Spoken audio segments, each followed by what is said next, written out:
the rejection of certain aspects of digital culture and this whole idea of, you listen to these kids talk about brain rot, which is terrible, useless video content, or AI slop, which is a term that is very highly adopted. Like the term AI among younger people means fake bullshit. AI dude, like that means that it's made up and not to be trusted, which is an attitude the rest of us could probably embrace. Learn. Yeah. Like touch grass, like go out and get in the real world. Like again, you just listen to the words that are being spoken here suggests the mindset of that. And then, if you were at Milton's ICV2 thing at New York Comic Con this year, and I know you were because your booth was right in the corner of it. The turnaround of trends that we're seeing, greater uptake of periodicals relative to trade books. We're seeing greater sales momentum in direct market relative to bookstores. Who expected that, right? And the fact that it's being driven, at least anecdotally, by younger cohorts is also very. It's a good sign, and maybe it's another example of the comics industry being the canary in the coal mine for the rest of the world. That we're going to see that shift back as people get more fed up with super online culture.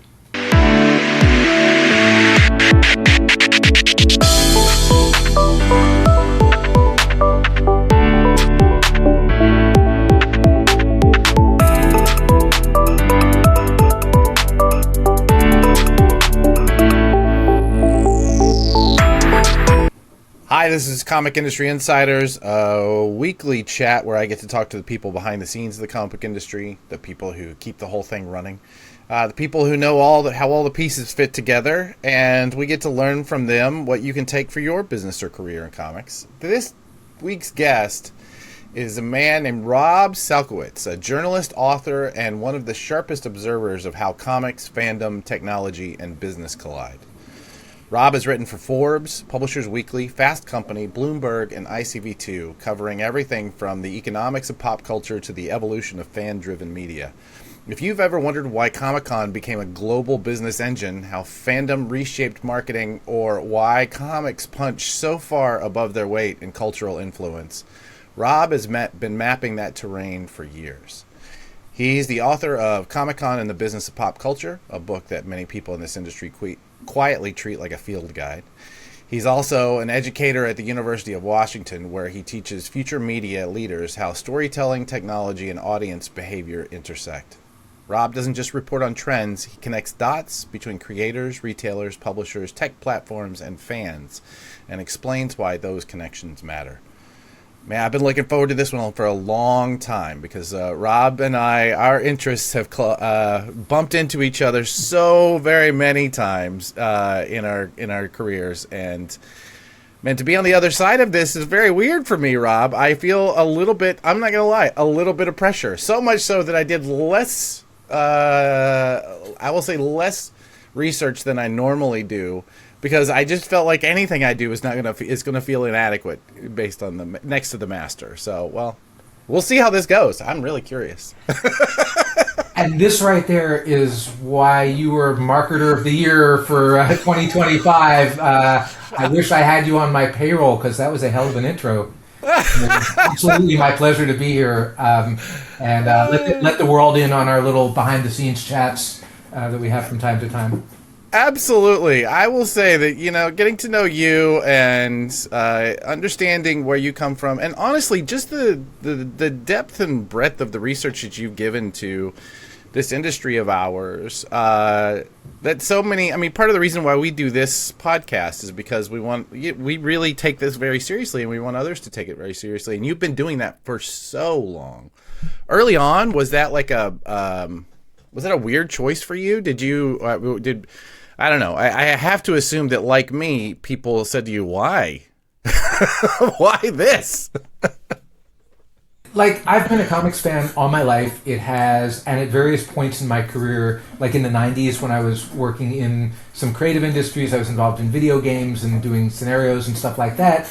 And it brought to mind, even though I hadn't been in close touch with the comics business for 15, 20 years, since the mid 80s, I kind of realized how closely the comics medium was related to my so-called field of professional expertise, which is, sort of storytelling and envisioning future scenarios and things like that. So starting in the late 90s, I started going to Comic-Con just as a fan, just to re-immerse myself in the industry. And in the 2000s, as I was getting more involved and more sort of senior in the field of doing business analysis and starting writing books about future trends and things like that, I was trying to figure out how could I bend these two things together? How could I bring my personal passion for comics and the medium of storytelling into closer alignment with what I was doing for a living, which was doing, as you say, a lot of work on the tech side, a lot of stuff on the business side in general, a lot of work in marketing. I was involved in heading up a digital media company here in Seattle for a while, and things like that. So I was trying to figure out how could I align these professional interests with the personal interests, and that came together in 2012 because I had written several books before I did the Comic-Con in the Business of Pop Culture book, and the first book was mainly on technologies in the enterprise and things like that. So it was like for business customers. The second book was around innovation and entrepreneurship in the rest of the world, and I thought I needed to do a book on evolution of what's going on in consumer culture right now.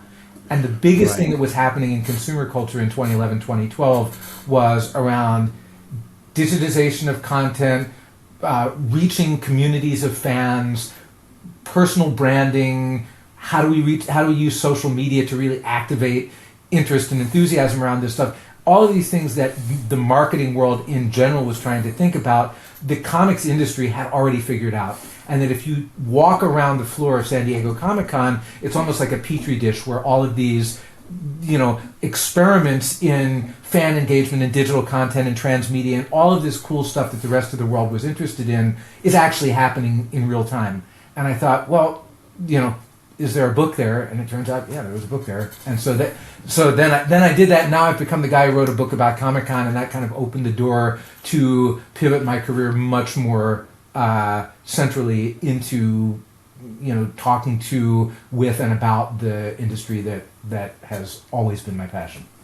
Especially in creating Comics the Magazine and a lot of the work that we do at Prana, is we talk about how comics is kind of this vanguard of pop culture, right? So, I mean, we won, right? You'll be watching a Netflix series that is no superheroes, no nothing that feels like it's comics, and yet you find out it was based on a graphic novel, right? Everything is comics these days. We've become the like I said, the vanguard of pop culture. But one of the things I want to tap on that you just said that I've never really given some thought, and maybe because it's been too long since I've read your book, is that we're also the vanguard of other cultural movements, right? The things that work here end up working elsewhere. We become the sort of testing ground of, as you said, things like sort of personality and creator-driven sort of fandoms. A lot of the innovations that happen inside of marketing outside of our world, the way that we use social media, like it becomes the norm, right? Can you talk some more about that? There's been a couple of kind of pivot points where comics suddenly became the interest because we had figured stuff out earlier. So in the early 90s, when TV was starting to make the pivot from episodic, one episode at a time, to season-long story arcs. And we saw, Star Trek Deep Space Nine and, Babylon 5 and some of these genre shows that were coming out that they weren't necessarily treating every viewer that was watching the show as a potentially new viewer and having to sort of set things up afresh. They were assuming this idea of continuity. Why? Because you could get the stuff on videotape, you could get the stuff on DVD, and it was possible to go and binge an entire season. So the storytelling of mass media started to evolve toward this continuity model. Guess what? Comics had figured that out in the 70s and 80s with Chris Claremont's X-Men and stuff like that. We knew how to tell a story an episode at a time that also fit into a larger story arc. So consequently, a lot of the people that came into Hollywood in the late 90s and early 2000s already had that skill because they were comics fans. And being a comics fan, as you know, in that era, was not a mainstream thing. It was kind of part of this subculture. Oh, yeah. So everybody was kind of connected, and that laid the groundwork for those people started rising up in Hollywood and started saying, we could actually do a cinematic universe. We could actually do a title that tied into comics or books or to other forms of media, because there was this fan base out there. Because the difference between a fan and a consumer is that a fan will buy your content without needing to be marketed to. They will seek it out. Every place that your content appears, they will go, well, that solves a business problem for all marketers, because cost of customer acquisition, customer retention. If you're a CMO in the real world, these are metrics that keep you up at night, right? How do we, once we've won that sale, how do we keep that customer in the fold? How do we keep them coming back for more? Again, comics have figured this out. Like Marvel Zombies are a thing, because, and people that will go and they'll follow a creator from one title to another. It's like, oh, I'm doing a Kickstarter, I'm doing a crowdfunding campaign. We already know how good this creator is. Those fans immediately become a built-in starting point for the next project.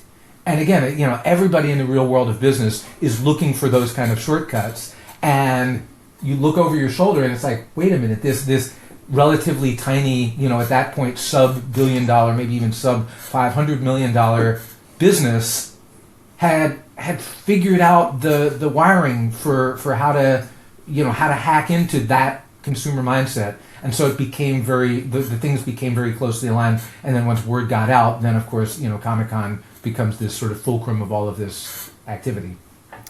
It truly, truly does. And as you mentioned, it makes me think of that. Oh, what was the name of that movie? I want to say it was a Capra film about a small town that always elected the president. So if you can convert this one small town, there's a chance that you're going to. Yeah, I don't know. It's exactly it. We have become that space. What would you say? Oh, where is that? I wrote it down, and I was really proud with how I wrote that one. It was like a Rob Salkowitz level question. Here we go. You wrote Comic-Con and Business of Pop Culture more than a decade ago. Which parts of that ecosystem that you talked about aged as you expected, and what surprised you? When I go back and read it, and some of it is so blindingly obvious because it turned out to be true. And it's like in 2011 saying that digital comics were going to be a thing, and sooner or later Amazon was going to buy whoever emerged as the winner from the digital comic struggle. It's like, yeah, that wasn't so much of a stretch. Or I think I had a throwaway line in that movie that if Marvel can figure out how to make movies into a coherent universe, then the $2 or $3 billion that Disney paid is going to look like the deal of the century, and it kind of does. Stuff like that. So it's like, yeah, those again that those in retrospect weren't the hardest calls to make, but stuff like that when you read it is it feels like a good snapshot. It's like, oh, isn't that quaint how at one point that might have even been a little bit in doubt, right? Things like right.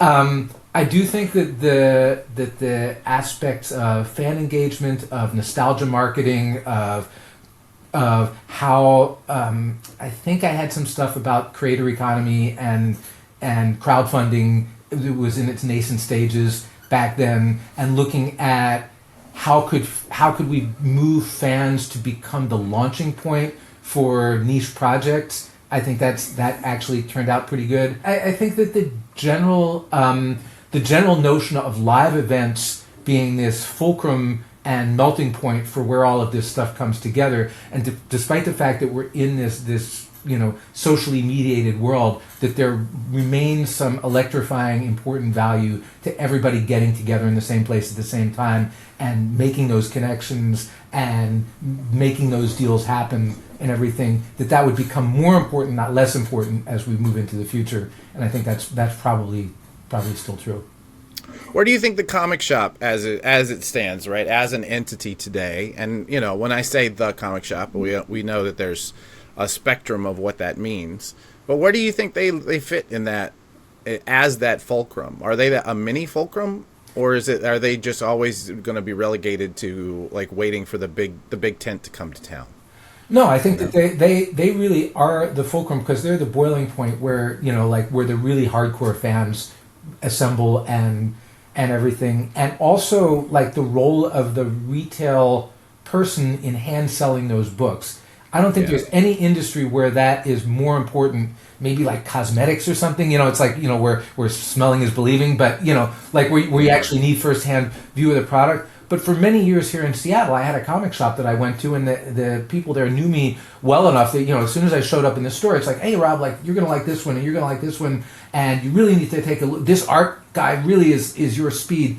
And people that take the trouble to do that really does pay off, even if it's hard to scale, even if it's like kind of first gear, every roll of the engine is one roll of the wheel. So that's hard to replicate at a big scale, but that is so important, because everybody that gets that kind of service goes out in the world and says to their friends, hey, I just saw the coolest book. You become a co-owner of that property. You invested because you discovered it or somebody introduced it to you, and that increases the amount of emotional energy. So 100%.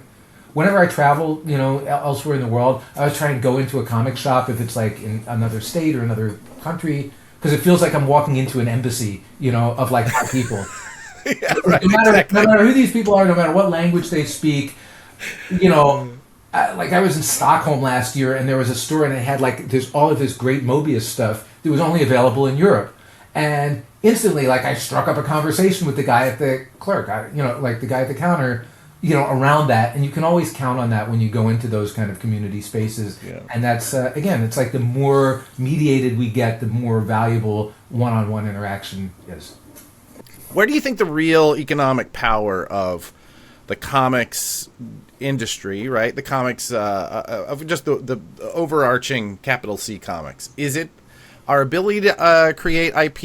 Is it our ability to understand sequential storytelling? Is it our ability to develop an audience? Is it the way we've completely decentralized, I want to say distribution, but even a little broader than that, like how product gets to the consumer? I think so many of the things that we do, I think I'm curious to know where you think the value of our industry comes from. So, yes, it's all of those things. Make me choose among the children there. Yeah, but I think it oscillates depending on what's going on in the wider culture and economy. I mean, I think, for a hot minute, the IP thing was the thing, because comics are so cheap relative to other media to produce that you can prototype a million ideas and find out what sticks and things like that. And then you also have this built-in ecosystem that will help you, like, scale up an idea. Like, you'll learn pretty quickly that, hey, this, like, indie created zombie book is pretty good, and maybe we should make a TV show out of that. And, things like that is unique and interesting in the comic space. But, word is out about that. And so we've had a lot of failed projects that came out of that process that weren't quite great. Like for a while, the fact that Comic-Con itself and Hall H, and the fact that you had this giant 8,000 person focus group of people to roll out these projects, and, again, at the dawn of social media, having the proto-influencers, because anybody that was at Comic-Con is obviously like the coolest of all of their nerdy friends. And to come back and say, I just saw the absolute coolest shit at, in Hall H, and we all have to go see this movie opening day, like that was really important. And opening day is really important for the industry. So having a particular time and place that's a launch point for that stuff, where all the eyes of the media are for that week, also super valuable. The comic store network, again, has this sort of hand selling, has this lo-fi kind of way to reach people in a more authentic way than mass retail does. So there's all kinds of stuff that is good. Like right now, I think like companies like Webtoon and the American and international companies that are trying to follow on to that model, what they've got is user metrics for online media at very granular level to show the performance of all of these titles. So they know before anybody else what is capturing audience attention, what genres, what types of stuff, even like page to page, hey, when you introduced this character, your views went up and things. And having that kind of insight into the performance of a medium like comics in real time helps make those decisions more effective from a production standpoint, helps take the risk out of certain kinds of things. So when a Hollywood producer looks at a property and says, it's a cool idea, but nobody's going to watch this, anybody that can come to that producer and say, actually, we have evidence that there's 100,000 people that perked up around this genre as soon as this stuff hit the ground, and your personal instincts might tell you one thing, but we have data that says something else, and that's really important right now, and that's why you see, I think, so much activity in the digital space, because yes, we want to get more comics to more people, we want to make it more accessible and all of that good stuff, but we also want access to that data because we want those comic influenced projects, licensing, merchandise, films, all of that stuff to be rooted more in hard facts and evidence than on, I don't think a female protagonist is going to fly in this, and somebody else can say, oh yeah, look at this. You're selling it really well. Does that mean that I mean, we've all heard the death knell of print so many different times, but that aspect alone for webtoons and those platforms does feel like the killer app, right? It is that ability to get as granular about how the story beats are working. But I will say, I mean, TV has had that for generations, right? They've only ever been able to do that. They've been able to do that in some form or fashion for a very long time. No, the legacy TV metrics are really like gross in a technical sense. Like they measure large chunks of stuff based on small samples and everything. When you're talking about an online platform, like Google can measure like clicks and dwell time, like how long do you hover the mouse over the buy button before you click on it, and things like that. And those Right. things are actually more tactically useful. It's like, yeah, you've always had data that gives you a broad picture of the market, but actually having deeper insight into what activates stuff. But to your point about print versus digital, this is also one of the really unique and front-running things about the comics industry is that for everybody else, for music, for video, for commerce, for all of this stuff, once things started moving to digital, that was it for physical media. In comics, no. Comics, the access to the subject matter and the stories just whetted people's appetite for the physical stuff. And now we're starting to see, as Gen Z and Gen Alpha and things like that get kind of fed up with all things digital all the time and have a more retro. I was just at CES, and RCA Victor had a whole booth of like totally retro stuff of like record players and like box radios that pieces of furniture, things that look like they come out of like your grandmother's house in the 60s and 70s, and because it's like that, people want that attachment to real things. So you can read the stories, and then you can buy the graphic novel, you can buy the t-shirt, you can buy the merch. And again, comics figured that stuff out, and now music, like you look at album sales and vinyl and stuff like that. Very true. Like the physical Cassettes. media has... They're selling cassettes, Rob. No accounting for taste, I guess, but yes. Wake me when they get to 8-tracks, then we can... I would say that alone does keep me heartened. It's just this entire generation of kids that seem to be opting out, or at least using like social media in a very measured way, right? They're not as interested as we thought they were going to continue to grow to be. As you said, I know I've met kids that have been buying vinyl albums and don't even have record players. They just want that physical representation of the thing. I have a focus group of my 12, 13-year-old nephew in Wisconsin, who's always been very plugged into this stuff and like is a huge fan of like Stranger Things, and which is really interesting because Stranger Things is really driving this interest in 80s culture from people that were not, whose parents might not have been born in the 80s. Right. And so there's that. So there's like the fascination with that kind of stuff, which I think is really interesting because I don't think millennials had any interest whatsoever in past legacy stuff at all.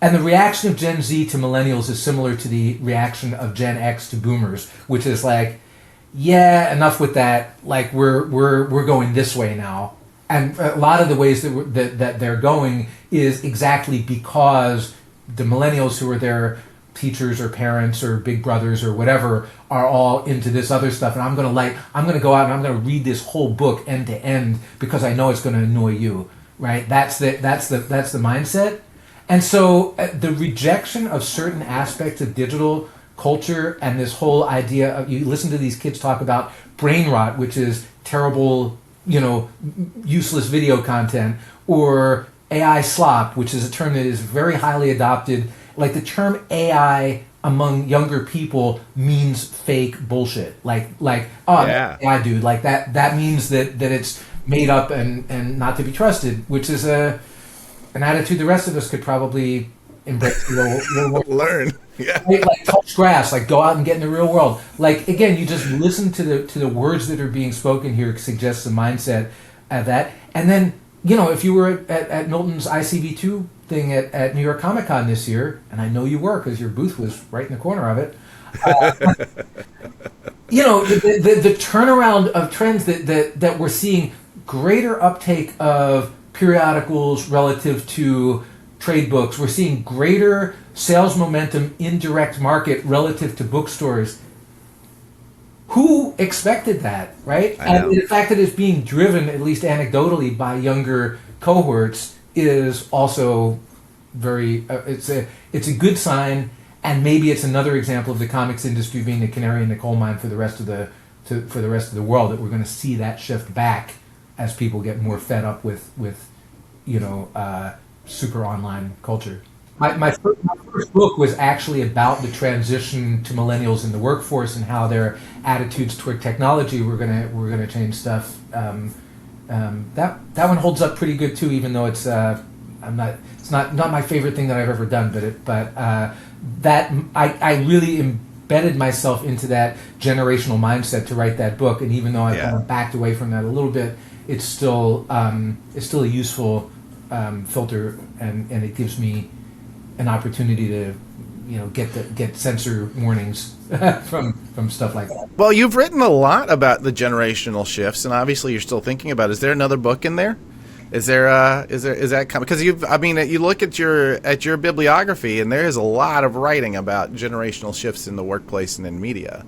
It was overstated for a little while, and it's like it feels a little like witchcraft. And the seminal book on this was a book called Generations by Strauss and Howe. Came out in the I guess early 2000s, maybe even 90s or something like that, and was talking about I think it was in the mid 90s, and it accurately predicted how the boomer leadership at a time like 9/11 and the directions that they would take the country. The predictions in that book about what would happen to boomers later in life as they become more conservative but just as ideological as they used to be, but in a different direction, and the ways that would push the U.S. in particular directions is so prescient and so on point that it's like, well, if that was true, then a lot of other stuff has to be true.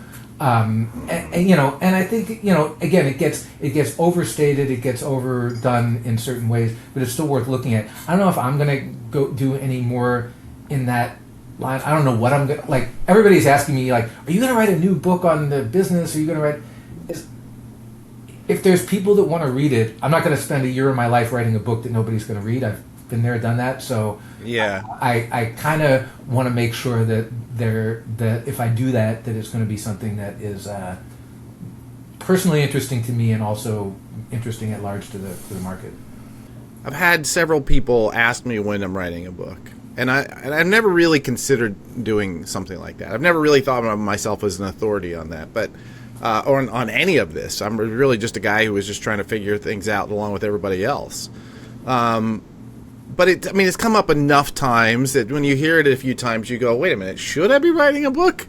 And I don't even know what that book would be about. Like, I can't really wrap my head around, what would I be interested enough to put that amount of time into?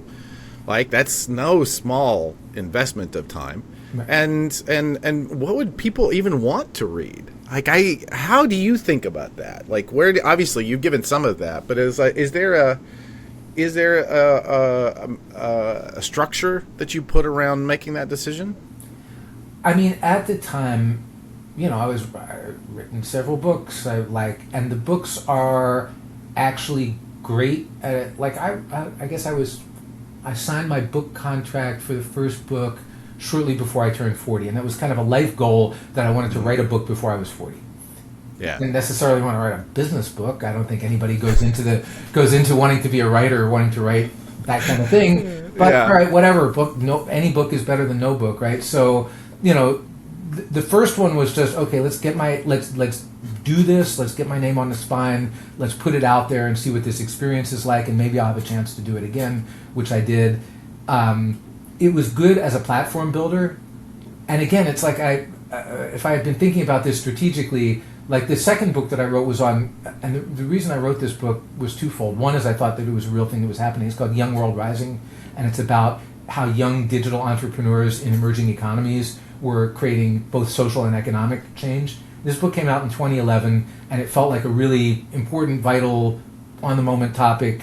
I was super passionate about it, but I also had in the back of my head that if this book is successful, I'm going to get invited to a lot of cool places to go and talk about the book. Yeah, right. It worked, and it worked. Oh. I went to like Argentina and Abu Dhabi, and somebody called me and said, you want to keynote our event in Monaco, and it was like the Monday following New York Comic Con. I'm like, well, and I went in and I got like a flight to Nice, like from New York Comic Con. I flew from JFK to Nice. I overnight flight, woke up, did the thing, and then I had so that as a thing, as an author, like that's a real thing, because I make not that much money off of the books themselves, but and so the Comic Con book got me the opportunity to write for Forbes, and it opened up a lot of doors, and it continues to open doors in areas that are of personal interest to me. So it just depends on what your priorities are. It's not a way to make $1 million.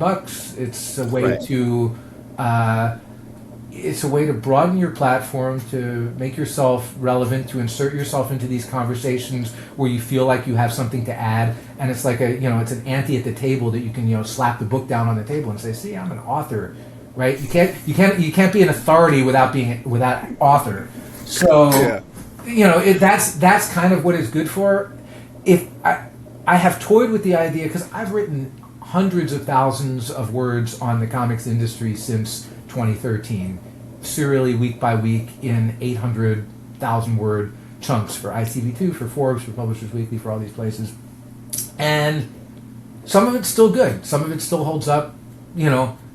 Should I do a compilation? Should I do like the greatest hits? That people can read on the toilet, because it's like one thing at a time, right? But maybe it's easy. I've got that file built, like it's ready to go. But I don't know if anybody cares enough to read it. Maybe I kickstart it or something like that. But for yourself, again, it's, do you need those doors open? You've already got doors open. You're already doing your thing. And there's been great books written about the business that nobody has read. Like there was a great book about the Marvel bankruptcy from the early 90s or from the early 2000s that, oh my God, this book is so good. Nobody's heard of it. Nobody's heard of this book. Every once in a while you can be like Sean Howe and write a business history of Marvel Comics and have it be a bestseller. And it's a great book, and more power to him for doing that. But it's like that's 1 in 1,000, and like there was a great history of underground comics written a few years ago, I think I have that. Yeah, I was very disappointed about that nobody read this. It was brilliantly researched. It was well written. It was it said everything you wanted to hear about the history of underground comics, and it's like that's not a shortcut to the bestseller list. Depending on the deal you get and the publisher that you get, whatever experience you have in your head about, this is what it's like to write a book, and you've got an editor that's like back and forth and like all of this stuff. Sure. Like 90% of the time, that's not it. It's like you hand your thing in, the copy editor comes back and says, like that apostrophe is in the wrong place and stuff like that. And then, then you're looking at galleys and then the book is out. I just assume that if you're doing something from your own incentive, right? If from your own initiative, right? You are creating something out of the whole cloth because you just decided to. The chances of anybody investing in that are so slim anymore, right? They're not going to give you their audience or their marketing or their whatever unless you've already done all of that work already. Right? Unless you go in with something that feels like it's already been edited, or unless you already have an audience to serve up on the plate, they don't want to open theirs up until they see yours. Right? That's what it feels like to me. And that's what I tell my clients is that you have to go build your own audience. The publisher is not going to do that work. Oh, you'll be lucky if they send a press release. I've had people ask me if I wanted to write comics, and I've always said I know what it takes to write comics. Right? I know what it takes to build a career writing comics. Not just to write a really good comic, and that's hard enough. But you have to build a career around that. That's a huge job. And it's not one I want to take on. I definitely, and so maybe that's just it. I think I maybe have too much respect for what it takes to do it right. I don't necessarily want to do it wrong. I like to do just to say I've done it, but yeah. And it's I'm closer to the end of my career than the beginning at this point. So it's not like I have 15 years ahead of me writing Batman or something like that. All right, let's shift to something. You mentioned a lot of the work that you've done in journalism, and I wanted to get your take. We've done a lot of conversation in this podcast on what we called the death of comics journalism, which is a little hyper sensational. It got people to click. It was great. I'm curious to hear what your take is on the current state of comics journalism. Where does it stand right now today? And would you say is it a buy, a sell, or a hold? It's something that it strikes me as being not viable economically if it's your only thing that you're doing. I have the absolute utmost respect for people like Heidi McDonald, who that the beat is her business. It's not like some side hustle that she does. That's her thing. She runs the platform. I mean, Milton with ICV2, that's a business, and that there is an audience for that. But for me, it's I write for Forbes, but I also teach. I also do consulting. I do a whole bunch of stuff that all together makes for a career. And so I can afford to do it. I also have a wife who was until recently like a civil servant, and honestly, every crazy, career creative entrepreneurial person should be issued a civil servant spouse. That's what I always did wrong. Right? I mean, it's that makes things a lot easier to know that my paycheck is going up, it's going down, it's it's in and out. It's oh, I just got a great gig, I'm on this for a while, then it dries up and the phone doesn't ring for a few months and things like that. As a household, we don't need to worry about that because that stuff evens out. And that's a huge privilege. It's a luxury position and everything, but it's not sustainable for people to be career in that. I know there are a couple of people that are working for the New York Times, that are working for legit, outlets and things like that. Forbes is a legit outlet, but I'm a contributor. I'm not a staffer. So that means that I get to write for Forbes a few times a month and things like that. It's not... So, again, it's if that's the kind of people you want in comics journalism, the people that can kind of dip in and out on it and are motivated primarily by their own passion, then, I think there's still plenty of stuff for that. There's plenty of room for that. There's a lot of people on YouTube that are making, apparently doing pretty well with YouTube-based content. There are apparently even comic industry podcasters out there. What kind of crazy nonsense is that? Right? Who would listen to that stuff? There are media outlets where you can do it and you can monetize and things like that, but the opportunity to do, this is my paycheck, this is what I'm doing professionally, this is the sole object of my focus, the way that you would be writing for a trade publication in some other industry, is hard. It's hard. And that puts the journalistic onus on people that have a lighter affiliation with their publications, lighter affiliation with the industry than you might see elsewhere. Does that make it better or worse? It's hard to say. I know that I've said before, the only way I wanted to do this, and the only reason that we do it is as a door opener, as you mentioned earlier, right? It doesn't work as a. I mean, we've not made a dime off of this podcast, but the money that has come into our business because of it has been well enough, more than enough to keep it going. Right. It's the super fancy business card is what it is, and that's. It's the super. I did over-torque the business. I mean, I just came back from CES, and it's like I was wearing a media badge that said, like, media, Forbes. All I had to do was extend my hand, and a drink would appear, a bag of swag would appear. If you walk around the convention, and it's like, so yeah. there is a bunch of personal incentives around that, you know, that if you're interested in that, because the industry needs us. Whether our publications need us, whether our audience needs us, the industry needs us, because there's a whole architecture of publicists and marketing people and stuff like that whose metric is how many people saw this story, how many people heard about this. They can go back to their creators and say, hey, I had a piece about you in Forbes. And that's their business, and that really is an important economic cog to the industry. So it's like the wheels get bigger the closer into the industry you get.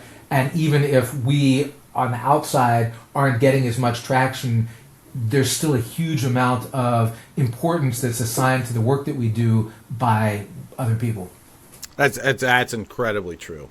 Like, it's necessary. It is like, we cannot keep the lights on without press. Who should be coming to you? I mean, you write regularly about comics for ICV2 and Forbes. Anywhere else? Well, Publishers Weekly, I'm kind of stepping up my cadence with PW. I had a story in Wired last year. I would love to be able to get back on there. I'm kind of looking from time to time, looking for new outlets. And then also I putting my academic hat on. Like I just did the introduction to a great new book on Dennis Kitchen by Kim Munson, for example. Oh, right on. Yeah, so I contribute to academic publishing. Boy, academic publishing makes journalism look like an absolute lucrative career.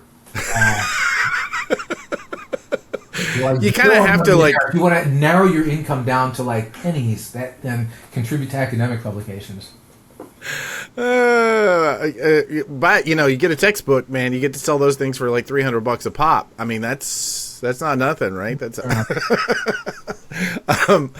What would you? So, how should people like me, who are promoting the works on a constant basis, how should we be thinking of Rob? Like, what stories should we be pitching you? What are the ones you're looking for?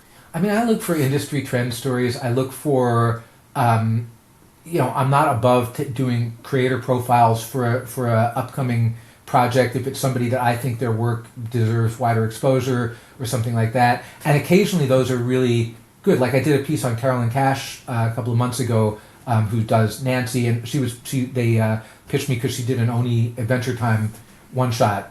And I'm not sure that my readers would be that interested in like an Oni, like my Forbes readers would be that interested in that particular book. On the other hand, I think that Carolyn is like a really interesting example of a creator that's made her way from the outside in, and that the larger story there is important. And I was like, that turned out to be a really like a big, a numerical good traffic story for me and stuff like that. So I always look for stories where the little story that I'm being pitched gives me a chance to tell a bigger story about what's going on in the business, or I love stories about companies and products that make creators money. Like there is no creative business without creators getting paid. So a lot of my AI coverage, which is of course the thing that's going on in the market right now, is focused. I just had a piece come out this morning about a conversation that I was heard at CES about how creators are finally, like the tech companies are very begrudgingly starting to give out money for IP on creator settlements like the Anthropic settlement and stuff like that. But that window might be closing because of changes in how AI models are getting trained, right? So that to me is an interesting story on several fronts. It's a technology story, it's big, it's a legal story, and all this stuff about IP for AI is very much on the front burner. But the subtext is creators hate AI, and they're being offered pennies on the dollar for work that was meant to entertain humans that's now being consumed in bulk, like by the kilogram or whatever, by machines that are being trained to replace them. And yet, nevertheless, this money is only going to be on the table for a few minutes. So the question is, do you take it or do you not take it? Yeah. And that to me is an important question. Like that's it. So that's the kind of story that I like telling, and I have a platform where those are the kind of stories I can tell. If you want to tell me like who the new guest star in the Punisher comic that's coming out next month, I'm probably not your best bet for that. There are outlets that will cover that, and they get lots of readers because there are people that want to know that information. My readers, I don't think, are the people that necessarily want to know that. How do you think, though, that entrepreneurs in this space should be thinking about AI? Because it feels like it's where all the investor money is going, and it seems like it could still be the future, or it could just be bullshit, right? It's so hard to say. How if you were going into this space with, some seed capital to invest, how would you be thinking about this? So me with the art on the walls that nobody but me wants to look at, and the books that nobody but me wants to read. Yes, ask me what the market thinks about AI. That's a good. But I'm not asking what the market thinks about AI. We both obviously know what the market thinks about AI. Well, yeah, but I mean, like, what would be a promising investment? I mean, on one hand, I'm like maybe the wrong guy to ask about that. But again, I'm fresh off the boat from being at CES this year, where like every other booth had like a dancing robot or like some. Right. So I saw. So there's a couple of things. First of all, AI means two different things. So AI on the back end for. AI is really good at churning through huge, unimaginably large amounts of data and spotting patterns and useful insights that can give you a business edge. So if I am creating a back-end platform, AI is super good for discovery. AI is super good for, like when I teach my Future of Marketing class, I'm very judicious about how I approach AI for that. But one really useful thing is to help the students like use AI to create customer personas and then walk that customer persona through the customer journey. How do we get their attention? How do we get their engagement? How do we get them to purchase? How do we keep them loyal? AI can really help you model that in a really precise way. It can identify messages, content strategy, media strategy to help you do that. So if you're using AI as part of a back-end business process and you understand what you're trying to do and you're not thinking it's some kind of magic wand that's going to make your whole business grow, and you're not totally clueless, and you have a critical eye toward what the output is, and say, "Wait a minute, this is bullshit." Go in a different direction, right? It can be a useful tool for those kind of applications. The generative AI is something different. Like that's actually, that's creating new stories, new artwork, new media assets out of gray goop of existing, billions of existing things that have been run through the blender, right. And I saw at CES an absolutely horrifying Webtoon Creations platform, not from Webtoon the company. It's an independent entrepreneur from South Korea that has a soup to nuts, just prompt your way to a successful Webtoon. And you can start out like, what genre do I want? What kind of characters do I want? It'll develop the script. It'll walk you through the character design. It'll create the backgrounds. It'll compose the pages. It's like actually a conveyor belt for making this kind of stuff. And I'm thinking...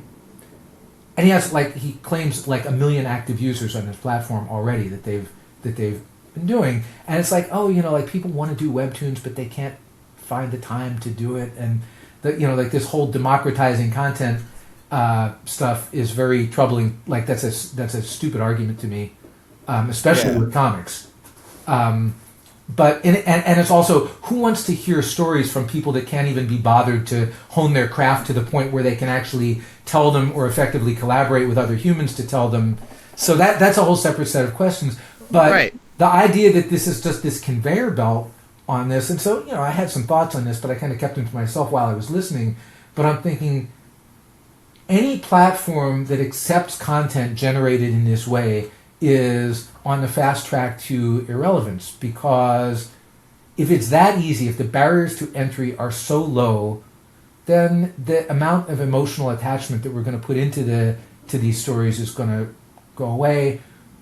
There's a saying in economics, bad money drives out good, which is like sort of the cheaper and worse stuff gets, the more it creates counter incentives to creating good content.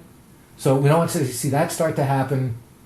The only upside is that the economics of AI writ large, like the amount of money that they've invested in this to build out the infrastructure, the ongoing operating costs of like inference and all this other stuff that happens on the back end, cannot be made to work as a business value proposition in the long term.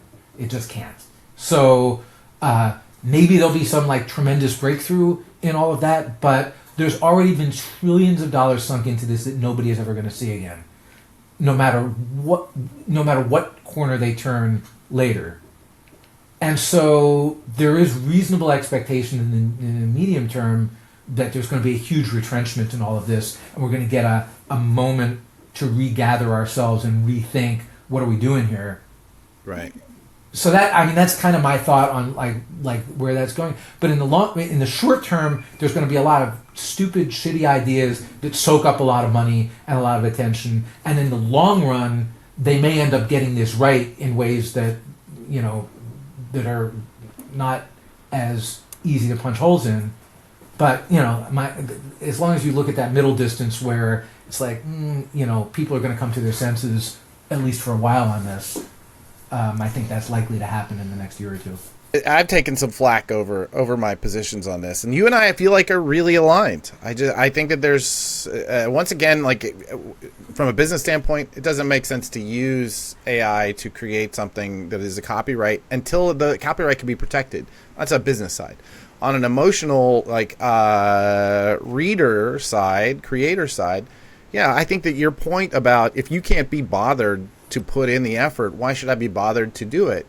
I have a stack of books that I'm ready to read. It's the ones that I feel like I'm connecting to somebody with are the ones that I stick to, the ones that I read and become a fan of.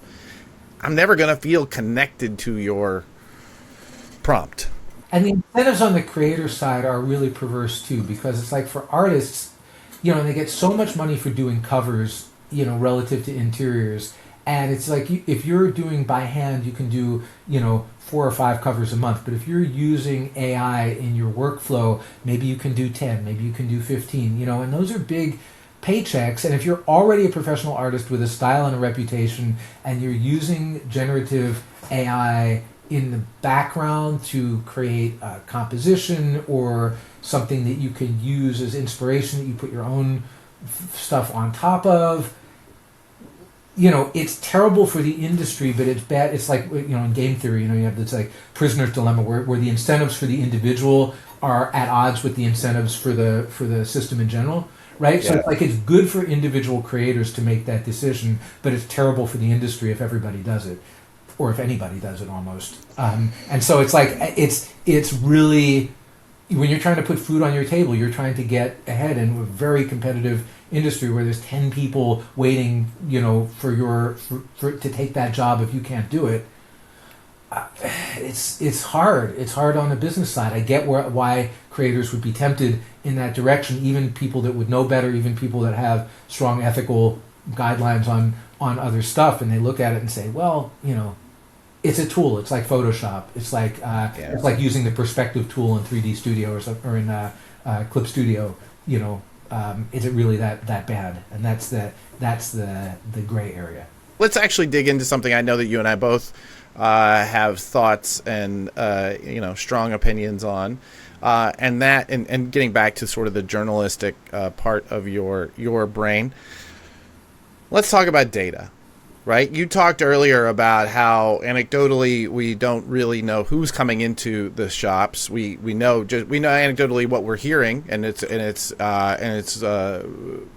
exciting that these new generations are driving this increase in sales, but we're not actually getting that data. We haven't for a long time gotten very strong data on how single issues or even trade paperbacks are selling inside of the comic shops. We can see that for bookstores, right? What are we missing out by not having that data? And what would you like it to look like if it was able to be provided? So a couple of thoughts about that. First of all, I think that the industry-wide data is just important for industry transparency, especially when there's so many outside people looking at the comics business to understand what this book, whether this book is genuinely popular or whether it's just getting buzz from a small fan base or a small group of stores in one particular geography or something like that. If you don't have that, then people downstream are going to be making bad decisions about what to do about that content. And then, it's like, oh, great, like we get a big check because people think our book is more popular than it is. But then eventually that comes around to bite you in the ass and it discredits the whole, it's like, okay, we're not going to touch any of this stuff. We don't believe any of this data. So we're not going to come anywhere near any of it. Again, it's like the short-term incentives are at odds with the long-term systemic stability. So that's one problem. The fact that, it's like everybody has an interest in spinning stuff their own way. And again, having that transparency is the difference between going to like the Disney only, convention versus going to Comic-Con. It's like when you're inside of one single vendor ecosystem and you've got their numbers, then you feel like, oh, I'm like in this walled garden, and everything is integral and it makes sense. When you go to Comic-Con and it's blasting chaos everywhere and there's like, Microsoft staring across the aisle at Nintendo, on the gaming aisle or something like that, where everybody has to be there in the uncomfortable presence of their competitors to put their value proposition forward. It actually makes those companies stronger to be doing that. They hate doing it, but it does work. It does do that. So, so there's that aspect of it. But going back again, sorry to dwell on this, but like on the AI side, one other thing that AI is good for is that it can build robust models from small data sets. So if you have just a particular sample, and it's a little bit better at that than humans are, even human experts that really know their stuff on this, that if you have just a very small representative sample from a couple of stores and a couple of geographies, it can look at historical trends, it can look at stuff that humans wouldn't think to, or isn't in your field of view, or isn't within your analytical capabilities, and come up and say, these are 5 comparable titles that this book sales trajectory looks like, based on a very small sample set, and things like that. Those are insights that publishers can use, that retailers can use, that fans can use, to help themselves discover more stuff. So we don't need a wide open kimono of everything. We just need some reputable tentpoles around which we can build better data models. Yeah. And if they're not right 100%, at least they're pointing in the right direction. And that I'm not even sure we have that right now. I believe we are building that. We're starting to this week, actually.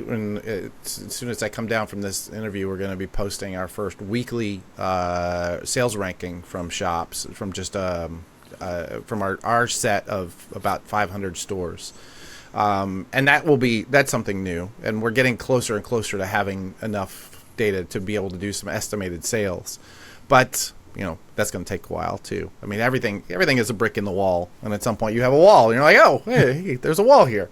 Yeah, I appreciate that. It's like we put so much effort into this. It's nice to know that somebody's going to be watching for it when it shows up. All right, so you've talked a lot about. So this is kind of the value of what's happening in the direct market. It's really what we're talking about, like the comic shops themselves. You keep talking about coming back from CES, and I'm curious to me that you would be, of the people that I know, you would be the most capable of doing this. I'm gonna build you a scenario. You're at CES, and you have a booth that is selling the value of the direct market, right? This series of somewhere between 2,500 and 4,000 comic shops all over the world. Your booth is to sell the direct market. How do you explain the value of these shops to a tech investor? First, I have a talking robot at the booth to do this.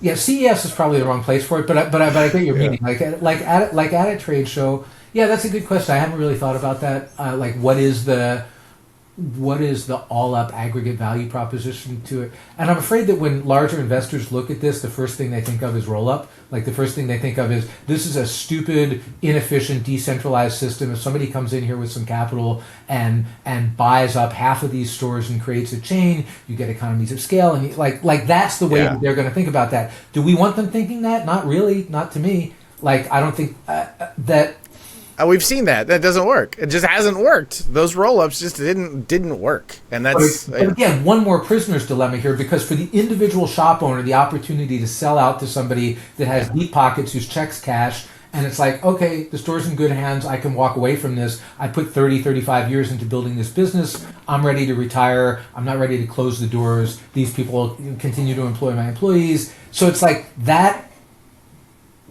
set of benefits is good for the individual and maybe not as good for the system as a whole in the long run.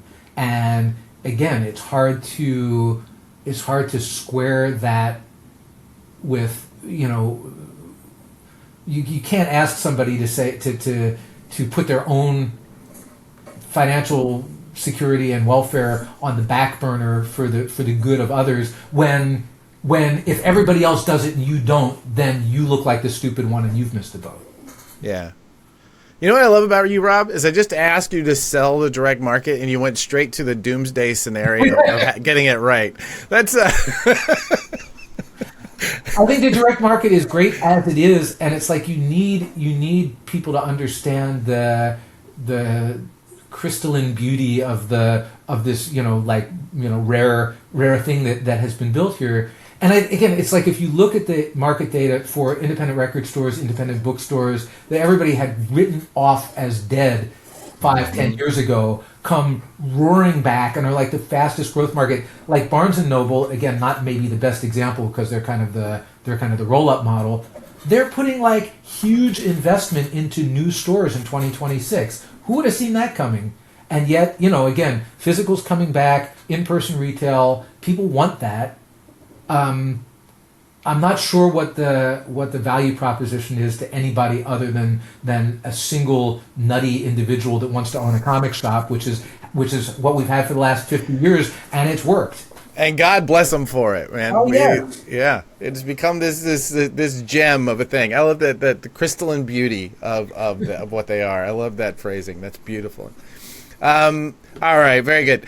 Let's move. I want to start moving into Rob the prognosticator. But before we do that, I want to talk about Rob the historian. Can you tell me who do you think is the most undervalued player in our industry from the past? Right. We talk a lot about certain people who have taken big roles, but who do you think doesn't get their due?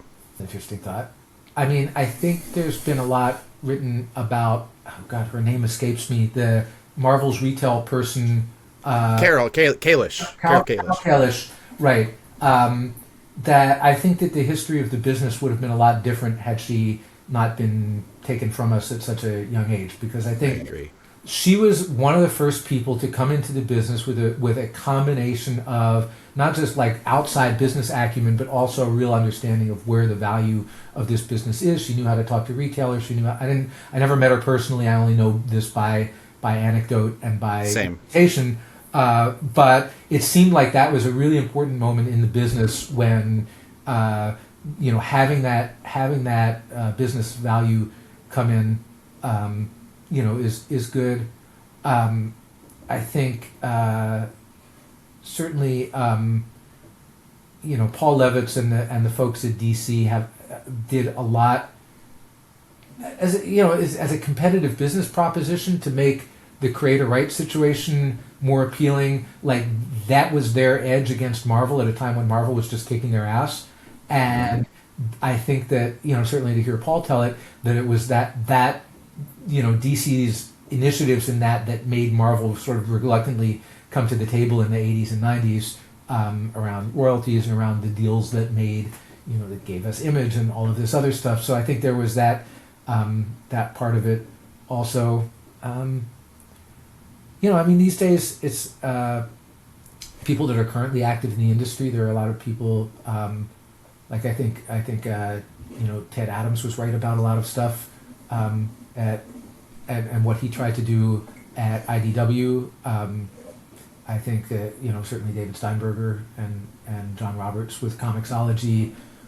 There were a lot of ways to approach that business, and that they took kind of the inside path. They're like, we want to center the publishers and the fans and the readers, and they didn't say, oh, we're going to make comics into this gigantic, thing. They're like, we want to create a better way for people to read and access comics, and that turned out to be the right thing also. So yeah, those are some of the people on my Mount Rushmore.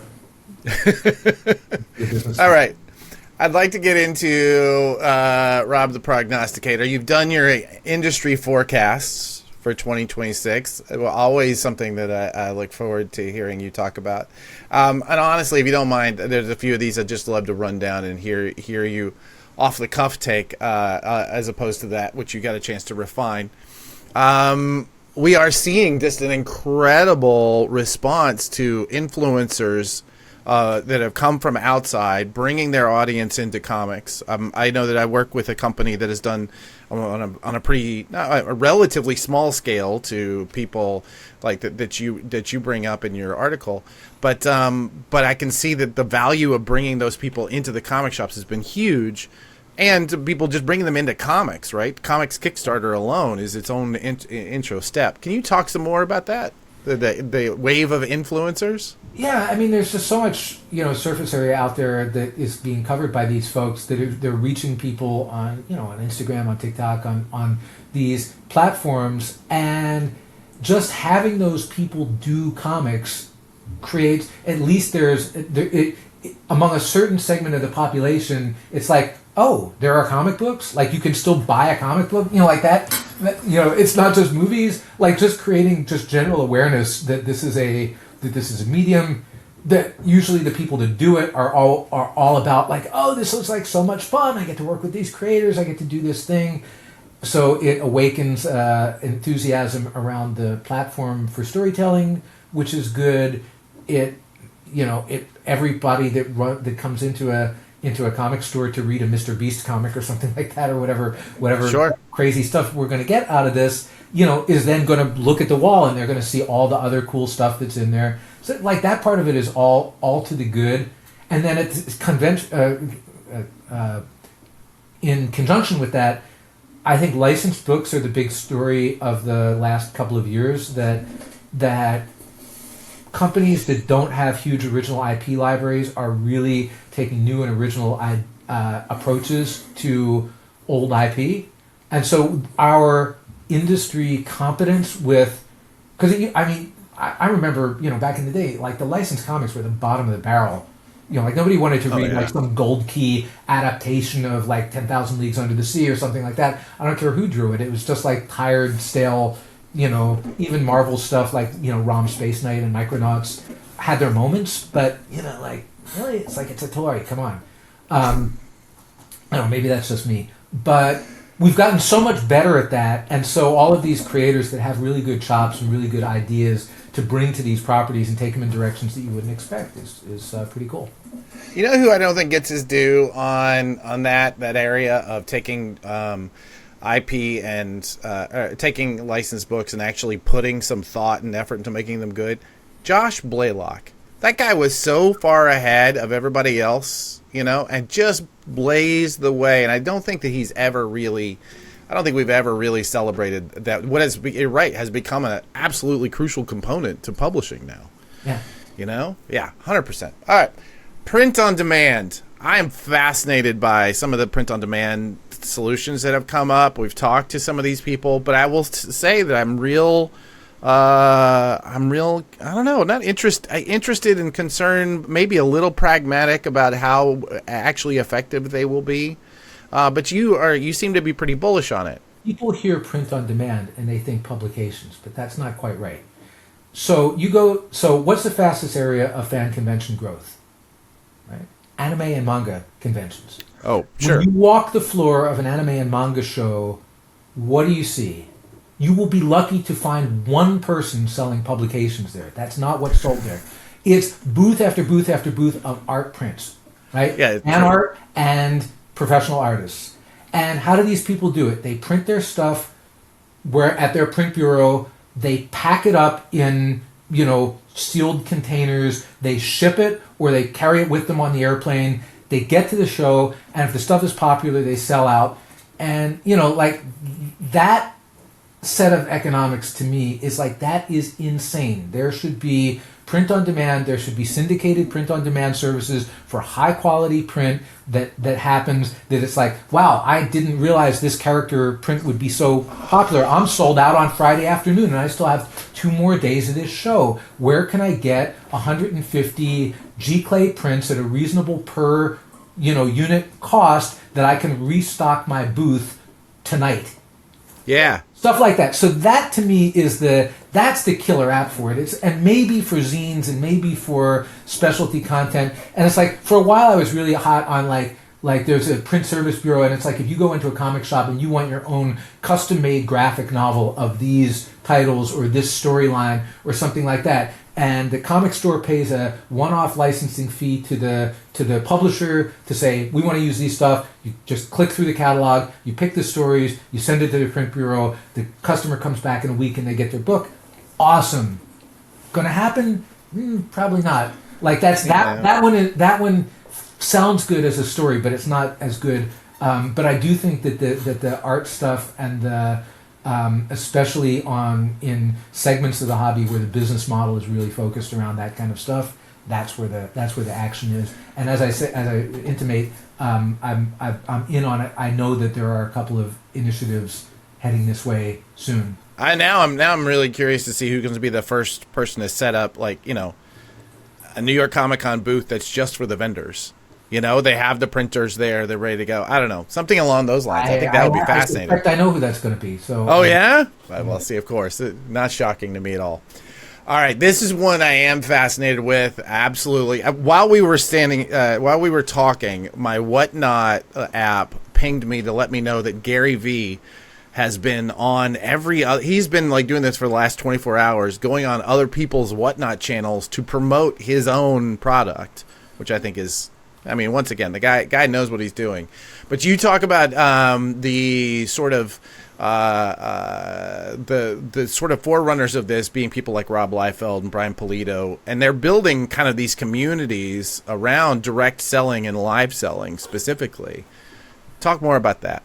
Well, we talked a little bit about personal branding as being an important component of the business that the comics creative community was onto a little bit before everybody else. And this is an example of sort of monetizing and mobilizing your personal brand. That's what live selling is. It's not, some of it is on the quality of the product itself, but a huge amount of it is on the personality and the aura of the creator and their fan and their connection with their fan base. Because live selling is like a lightly mediated opportunity to experience the creator, and have a takeaway from that is yours. And so the collectability of it is the ostensible value proposition, but I really have my doubts. You and I have had this conversation a lot about what really is the long-term value of these variants and all of this other stuff that people are paying a huge premium for at the point of purchase. I don't think they're buying the thing. They're buying the experience of buying the thing. And if you're buying the experience of buying the thing from the creator, then that adds enough value at that point of purchase to make it worthwhile. 100%. That is it. I was just explaining this to a client. He said, I want to do this Kickstarter. I only want three listings. And I said, you are undervaluing the experience of reading your Kickstarter. The reading of it is the thing that you're selling. It is the interaction with it. You need to give yourself into it. And when you do, that gives value, and they want to give back the value. The fan does. 100% agree. Absolutely. And niche genres. This one I love too. It's the idea that we can get drilled down just so deeply and still find an audience now. It has to be, as a marketer, it has to be the thing that is the most exciting about this day and age, is that you can find a niche for everything, right? Yeah, so this was partly inspired, again, by the ICV2 conference in New York, which nobody listening to you should miss out on. It'll be probably 100%. next year. But so Milton and I were talking about the program, and he's very hot on this lit RPG thing, which I had never heard of. What the hell is that? Well, turns out, this is a gigantic thing, and so where did this come from? How did this emerge as a as a thing. That's not entirely true. It's like I deal with Athon and the whole Vault acquisition, and I thought that was really interesting that a pioneer in that genre got big enough to acquire a comic book company that had some actually pretty decent entertainment industry relationships and stuff like that. That was the fact that that's interesting enough to them that they want to broaden their footprint suggests to me. And then also the other thing that we were talking about, which is all of this data that's coming out of back-end platforms. It's not just Webtoon. It's also all of these reader communities. Lots and lots of people are making their living as self-published authors inside of these publishing communities because they're writing into these genres that everybody is excited about. That most of us in the above ground have never heard of yet, but nevertheless they're fomenting in the same way that the comics industry did a few decades ago. It's like nobody was onto us, and that's why we got to build this huge creative, cohesive, and commercially powerful community. That's what's happening at a smaller scale elsewhere, and we have the metrics for it. So it's like these platforms know what's popular. They know what's getting readers' attention, and the readers are platform agnostic, like they're media agnostic. If they get their fix of what they're looking for in romantasy or cozy horror or whatever, all of these areas, they don't care if it's a book, if it's a graphic novel, if it's a quilt or a tapestry of sequential art, like whatever. It's like they like the thing. They want to be. They're affirming their membership in that community. And if comics can provide another insignia of office that I am a card-carrying fan of Gothic intimacy, right? Say here's the comic I just bought that has all of this stuff in it. Then there we go. Again, comics can't afford to leave money on the table, even if this stuff doesn't strike us graybeard dudes as like, oh, who reads that stuff? Doesn't matter who reads it. If people are reading it, they should be publishing it and making that available as an avenue into comics fandom. That insignia of your fandom. I love that. I love that phrase. Once again, turns out you're a writer. You know how to put words together. Shocking. So where should the graybeards like us go looking? Like if we're looking for those growing little pockets, other than the ICV2 conference, absolutely agree. Good job, Milton. Where should we be looking for those things now on a day-to-day basis? I mean, look in these communities, on these prose publishing sites, start following the people that are making the high visibility stuff and see who's following them, and more importantly, see who they're following. So you can go on social platforms and you can figure out who are the people that are really who are the influencers themselves being influenced by, and that if you really have a mind to do the research for it. I don't mean to give away a trade secret here. Like people often ask me on a professional basis, how can we find this stuff? This is one of the things that I do when I'm looking for stuff, is I just follow those trees backwards and see, somebody has 120,000 followers on Twitter or Instagram or something like that, and they're following 100 people. Who the hell are those 100 people? You can see value in those 100 people. You can see it. You can process who 100 people are. Yeah. All right, that's really good. I like that. Thank you. That's a clippable tip. I like that. There we go. All right. Then lastly, you talk about the financial uncertainties, and I think this is something that we're going to be dealing with. It's such an odd time right now in at least on the direct market side of our business, where we see the increases in sales at the same time that we're still dealing with the reeling blowback of how much money was sucked out of our industry by that Diamond bankruptcy. What do you think it looks like for the future of our business based on that? For better or for worse, we're going to come out the other side of the Diamond stuff this year, and that people are either going to write off those losses, or they're going to get some product and inventory back, or but whatever, it's going to be in the rearview mirror, and that those blows will be absorbed and then we can move forward. I think having an entire year where we didn't know what the hell was going on with any of that stuff, where are the payments going, who's buying these books, where's the money going, where's the inventory being sold, is it worth anything, like is there going to be any disbursement to creditors, all of this stuff. Uncertainty is worse than knowing bad news. So that part of it, I think, goes away. It works its way through the system. God knows the comics industry has absorbed plenty of system shocks in the last, over the decades. And we're like cockroaches. I mean, it's like that everything around us is getting nuked. And then, once the coast is clear, we're back up and, forming a new civilization here. So, exactly. So that part of it is good, but then there's also like all of this externality, like in the media. So the fact that the streaming wars have ended and nobody won, or maybe Netflix won, I don't know, but hard to say. It's hard to say, but all of the people that thought like that, as with AI, I think a lot of people were spending money to avoid missing out. Like they didn't want their board to come to them 18 months later and say, "Why didn't we invest in this stuff?" When all of our competitors ate our lunch. So they feel kind of backed into it, not for business reasons, but for FOMO reasons. That's always a bad thing. So that is really putting downward pressure on the value of IP. It's like, the stuff that's going on in the media market, to say nothing of like systemic uncertainties around tariffs. Again, with tariffs, there is no predictable system that we can look at. If we knew what the tariffs were and why they were happening in a way that you could have visibility into, yes, it sucks, it's expenses, it's bad news, it's stupid, but it's priced in. But it's like if Trump wakes up on the wrong side of the bed one day and says, 150% tariffs on South Korea, which is, like the day that your graphic novel is shipping from South Korea. Yeah. What do you do about that? There's like no way to insulate yourself from that kind of uncertainty. So that's a problem, and it constrains investment. And and then also the political climate around like bringing out anything that is vaguely controversial or stuff like that.